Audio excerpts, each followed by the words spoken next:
Hello friends, my name is Rajeshwari Yadav और आप देख रहे हैं गो ज्ञानू। आज हम बात करेंगे कि ड्यूरिंग प्रेगनेंसी क्या हम ट्रैवल कर सकते हैं, और अगर हम कर सकते हैं तो ये कितना सेफ़ है।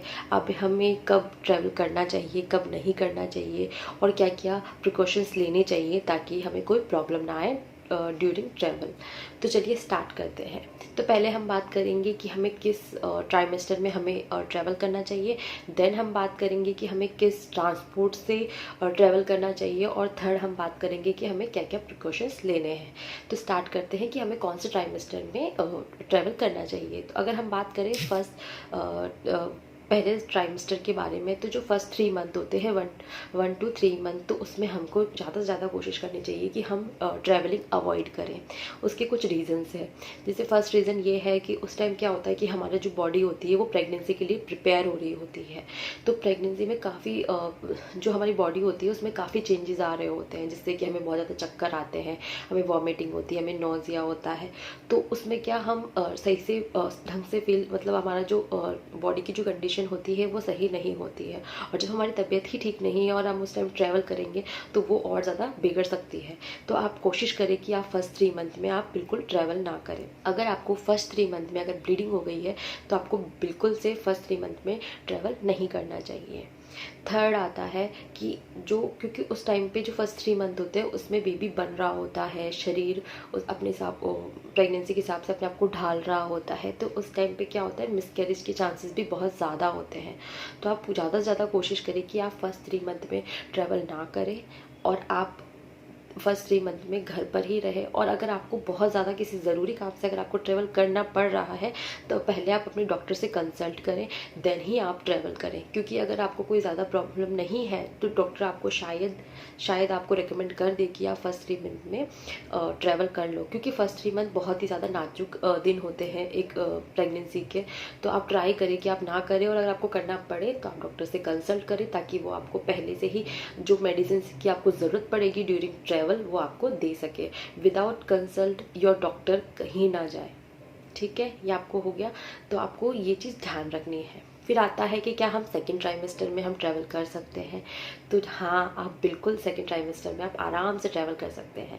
अब उसके भी कुछ रीजंस हैं। जैसे कि अगर आप जैसे कि पहले जो हम फर्स्ट 3 मंथ होते हैं उसमें हमारी बॉडी प्रिपेयर होती है, हमें बहुत ज़्यादा वॉमिटिंग होती है, चक्कर आते हैं। लेकिन जब 3 मंथ तक वो बन चुका होता है बेबी, देन वो हमें चक्कर, ये सब जो चीज़ें होती है वो आना कम हो जाती है। मतलब जितने भी हमें सिम्टम्स होते हैं वॉमिटिंग वाले, नोजिया वाले, वो सब चले जाते हैं। तो हम एक नॉर्मल हो जाते हैं। उस टाइम अगर आप ट्रैवल करोगे तो वो आपके लिए सबसे सेफेस्ट पीरियड होता है आपके ट्रैवल करने का। तो आप कोशिश करें कि आप 3 to 6 मंथ यानी सेकेंड ट्राइमेस्टर में आप आराम से ट्रैवल कर सकते हैं। आता है लास्ट ट्राइमेस्टर जो कि है 6 to 9 मंथ। अब हमारे घरों में एक बहुत ही बड़ा मिथ है जो कि बोला जाता है कि आप कभी भी 8वें महीने में कभी भी ट्रैवल ना करें। अगर आपको करना ही है तो आप 9th मंथ में करें या आप 7th मंथ में करें। तो मेडिकली ऐसा कोई भी प्रूफ नहीं है कि आपको 8th मंथ में ट्रैवल नहीं करना चाहिए, बल्कि आप 9th मंथ है उसकी जगह अगर आप 8th मंथ में करें तो ज़्यादा बेटर होगा। जैसे हम जो लोग बाहर रहते हैं, लाइक मैं भी घर से दूर रहती हूँ, और जब मेरे को ट्रैवल करना था, जब मेरे को घर जाना था, तो मैंने भी प्रीफर यही किया कि मैं 8th मंथ में घर चली जाऊँ। क्योंकि 9th मंथ में हमें कोई पता नहीं होता है कि कब हमारी डिलीवरी हो जाए। तो ये एक मिथ है कि आपको 8th मंथ में ट्रैवल नहीं करना चाहिए। मैं खुद भी 8th मंथ में ही घर गई थी। देन 9th मंथ के 15 दिन बाद तो शायद आहन हो गया था। हाँ, 9 मंथ के 15 दिन बाद आहन हो गया था। तो इसका कोई पता नहीं होता है, और कि आपको कितने दिन लगेंगे, कितने दिन नहीं लगेंगे। सबसे बेस्ट है कि आप, अगर आपको थर्ड ट्राइमेस्टर में अगर आप कहीं दूर रहते हो और अगर आपको घर जाना है तो आप कोशिश करें कि आप 7वें या 8वें महीने में घर चले जाएँ, वो आपके लिए बेस्ट होगा। 9th मंथ में आप बिल्कुल से ट्रैवल ना करें। It's big no. ये आपके लिए बिल्कुल सेफ़ नहीं है, ना ही आपके बच्चे के लिए सेफ़ है। तो आप ऐसा कोई रिस्क ना लें। और अगर आपकी हाई रिस्क प्रेगनेंसी है तो आप फर्स्ट मंथ से जहाँ है वहीं रहें, ताकि आपको ज़्यादा ट्रैवल ना करना पड़े। क्योंकि हाई रिस्क प्रेगनेंसी में आप बिल्कुल भी रिस्क नहीं ले सकते अपने बच्चे के लिए या फिर अपने ऊपर। तो आप इन चीज़ों का ध्यान। अब हम बात करते हैं कि हमें किस ट्रांसपोर्ट से ट्रैवल करना चाहिए ड्यूरिंग प्रेगनेंसी। तो सबसे पहले हम कार की बात करते हैं। तो कार कितनी ज़्यादा सेफ़ है हमारे लिए। तो कार में ऐसा है कि अगर आप कार से ट्रैवलिंग कर कर रहे हो, तो आपको कुछ चीज़ों का ध्यान रखना है। आप ऐसी रोड पे बिल्कुल ट्रैवलिंग ना करें जहाँ पर बहुत ज़्यादा गड्ढे हो, मतलब जहाँ बम्पी रोड हो, वहाँ आपको उस रोड पे आपको नहीं जाना है, उस पर आपको ट्रैवल नहीं करना है। सेकंड आता है कि आप जो सीट बेल्ट पहनते हो उसे बेबी बम्प के ऊपर ना आने दें, उसको बेबी बम्प के नीचे से लें ताकि बम्प के ऊपर कोई प्रेशर ना पड़े। थर्ड आता है कि आप हर 1-2 घंटे में गाड़ी रुकवा कर वॉक करें 10 मिनट, उसके बाद स्ट्रेच करें अपने आप को, थोड़ा चलें ताकि आपके जो पैरों का ब्लड सर्कुलेशन है वो अच्छा हो जाए। क्योंकि जब हम बहुत लंबे टाइम तक एक जगह बैठे रहते हैं तो जो पैरों का ब्लड सर्कुलेशन होता है वो रुक जाता है, जिसकी वजह से हमारे जो ब्लड होता है उसमें क्लॉट्स बनने के चांसेस हो जाते हैं, तो वो आपके लिए बिल्कुल ठीक नहीं है ड्यूरिंग प्रेगनेंसी। तो आपको हर 1 से 2 घंटे में रुक कर, कार रोक कर आपको 10 मिनट वॉक करके देन आपको वापस बैठना है। उसके अलावा आपको हर 2 से 3 घंटे में वॉशरूम यूज़ करना बहुत ज़रूरी है। ड्यूरिंग प्रेगनेंसी कई लेडीज़ ऐसी होते हैं जो 7 से 8 घंटे तक वॉशरूम यूज़ नहीं करते, देन उनको यूरिनरी इन्फेक्शन होने का डर हो जाता है। तो आप ट्राई करें कि आप हर से 2 से 3 घंटे में आप वॉशरूम ज़रूर जाएँ ताकि आपको यूरिनरी इन्फेक्शन ना हो और आप इससे बच सके। तो आप इस चीज़ का भी ध्यान रखें। अगर आपको कोई चक्कर की प्रॉब्लम है कि अगर आपको कार में जाने से चक्कर आते हैं नॉर्मली भी, तो आप पहले से ही आप उसकी मेडिसिन लें, देन आप ट्रैवल करें, क्योंकि फिर ड्यूरिंग द ट्रैवल फिर आपको चक्कर आएंगे, फिर आपको प्रॉब्लम फेस करनी पड़ेगी। तो आप इन चीज़ों का ध्यान रखें। देन हम आते हैं कि हमें अगर ट्रेन से ट्रैवल करना है तो वो कितना सेफ़ है।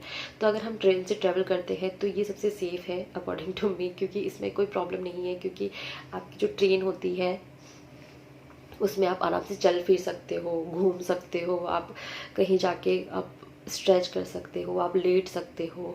तो आपको उसमें सारी फैसिलिटी जैसे कि घर में होती है वैसे आप लेट सकते हो, उठ सकते हो, स्ट्रेच कर सकते हो। तो आप बाई ट्रेन, और उसमें कोई गड्ढे वड्ढे भी नहीं आते हैं, तो आपको कोई प्रॉब्लम भी फेस नहीं करनी पड़ेगी। और तो ये सबसे आपके लिए ईजी होगा और आप ट्रेन से आराम से सेफली ट्रैवल कर सकते हो, आपको कोई प्रॉब्लम नहीं आएगी। अब हम बात करते हैं फ़्लाइट की कि क्या हमें फ़्लाइट से सफ़र करना चाहिए या नहीं चाहिए।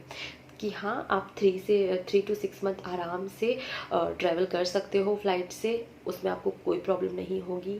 बट आफ्टर 32 वीक्स वहाँ पर आपको फिट टू फ्लाई का सर्टिफिकेट चाहिए अगर आपको फ्लाई करना है। तो अगर आपके पास ये नहीं है तो आप ट्रैवल नहीं कर पाओगे फ़्लाइट के थ्रू। तो आपको अपने डॉक्टर से कंसल्ट करके आपकी वो प्रॉपर जांच करके वो आपकी प्रॉपर टेस्ट और जांच करके वो फिट टू फ्लाई का सर्टिफिकेट देंगे। अगर आपके पास ये सर्टिफिकेट है 7 दिन के अंदर का, तो आप ट्रैवल कर सकते हो बाय फ्लाइट, अदरवाइज़ आप नहीं कर पाओगे। और कई बार ऐसा होता है कि आपके पास सर्टिफिकेट है बट जो कैप्टन है या जो क्रू मेंबर्स हैं उनको अगर फील नहीं होता है कि आप ठीक हो, तो फिर वो आपको मना कर सकते हैं। क्योंकि उनके अगर बाई चांस अगर आप जाओ और आपको प्री लेबर पेन स्टार्ट हो जाए, आपको ब्लीडिंग हो जाए, तो आप उनके पास कुछ भी नहीं है और वो आपके लिए और आपके बेबी के लिए दोनों के लिए ख़तरनाक है। अगर आपके लेबर पेन हो गए और मान लो आपने डिलीवर भी कर दिया वहाँ पे, तो ये आप दोनों के लिए ही बहुत ज़्यादा जानलेवा हो सकता है और आपकी कोई भी हेल्प नहीं कर सकता। इसलिए वो पहले से ही मना कर देते हैं कि आपको ट्रैवल नहीं करना है। तो आप कोशिश करें कि 3 to 6 मंथ ही आपको ट्रैवल करना है फ़्लाइट से। नेक्स्ट आता है 2 व्हीलर। तो आप कोशिश करें कि आप 2 व्हीलर से ना ही करें तो ज़्यादा बेटर है, क्योंकि ये 9 मंथ ही तो है जहाँ हम एक बेबी को जन्म दे रहे हैं। और वहाँ अगर हम थोड़े दिन अगर हम थोड़ा सा ध्यान रख लें, हम 2 व्हीलर का यूज़ ना करें, तो वो हमारे लिए बेस्ट होगा। क्योंकि हमारी थोड़ी सी लापरवाही से जो हमारा बेबी आने वाला है उसको उसकी ज़िंदगी भर सफ़र करना पड़ सकता है। तो आप कोशिश करें कि आप 2 व्हीलर तो बिल्कुल यूज़ ना करें। तो ये थी कुछ बातें हैं कि आपको किस व्हीकल से कैसे ट्रैवल करना है। ट्रैवलिंग के दौरान हमें किन किन चीज़ों का ध्यान रखना है, तो वो कुछ इस तरह से है कि फर्स्ट आता है कि आपको हमेशा घर से ही सारा खाना और पानी आप अपने साथ लेके जाएं। आप बाहर का ना पानी पियेंगे ना आप बाहर का खाना खाएंगे। अगर आप बाहर का खाना खाते हैं या पानी पीते हैं तो आपको इन्फेक्शन के चांसेस बढ़ जाते हैं। और हमें पता है कि हम ड्यूरिंग प्रेगनेंसी हम ज़्यादा मेडिसिन नहीं ले सकते, तो आपके लिए बेस्ट होगा कि आप घर का खाना और घर का पानी ही पिए, बाहर का कुछ भी खाए पिए नहीं। सेकंड आता है कि आप ज़्यादा से ज़्यादा पानी पिए ताकि आपको डिहाइड्रेशन ना हो। तो आप ये ज़रूर ध्यान रखिए कि आपको पानी ज़्यादा से ज़्यादा पीना है। थर्ड आता है कि आपको जहाँ भी आप जा रहे हो वहाँ अपने सारे जितने भी डॉक्यूमेंट्स हैं, जो भी आपकी सोनोग्राफी हुई है, जो भी आपका रिकॉर्ड है, वो अपने साथ लेके जाएं। क्योंकि अगर आप वो अपने साथ नहीं लेके आएंगे और अगर आपको वहाँ जाने के बाद कोई प्रॉब्लम आती है तो आपको वो जो वहाँ के जो डॉक्टर है उनको वो सब चीज़ देखने में, उनको समझने में टाइम लग जाएगा। तो इससे अच्छा ये है कि अगर आप अपने डॉक्यूमेंट सारे लेके जाएंगे और अगर वहाँ पे आपको कोई प्रॉब्लम आती है तो जो वहाँ के डॉक्टर आपकी जो हिस्ट्री है उसको समझ जाएंगे और देन आपको संसार मेडिसिन देंगे या आपका इलाज आगे कर पाएंगे। तो आपको इस चीज़ का भी ध्यान रखना है। देन आता है कि आपको ट्रैवलिंग से पहले डॉक्टर से ज़रूर कंसल्ट कर लेना है कि क्या आप ट्रैवल कर रहे हो, आपको किस चीज़ों का ध्यान रखना है। तो वो आपकी कंडीशन देख के आपको जितनी भी उनको अगर कोई उनको आपको प्रॉब्लम लगेगी डॉक्टर को तो वो आपको बता देंगे और उस अनुसार आपको मेडिसिन भी दे देंगे। तो ये भी आप कर सकते हो। और ट्रैवलिंग के दौरान आपको अपनी बॉडी को स्ट्रेच ज़रूर करना है। आपको हर 2 से 3 घंटे में आपको वॉक ज़रूर करना है, आपको वॉशरूम ज़रूर यूज़ करना है और आपको आपकी पोजीशन चेंज करते रहना है। अगर आप पोजीशन चेंज नहीं करोगे तो आपको प्रॉब्लम आ सकती है। तो अगर आप इन चीज़ों का ध्यान रखेंगे तो आपकी जो जर्नी होगी वो हैप्पी जर्नी हो जाएगी। आपको कोई प्रॉब्लम फेस नहीं करनी पड़ेगी ड्यूरिंग प्रेगनेंसी। Thank you.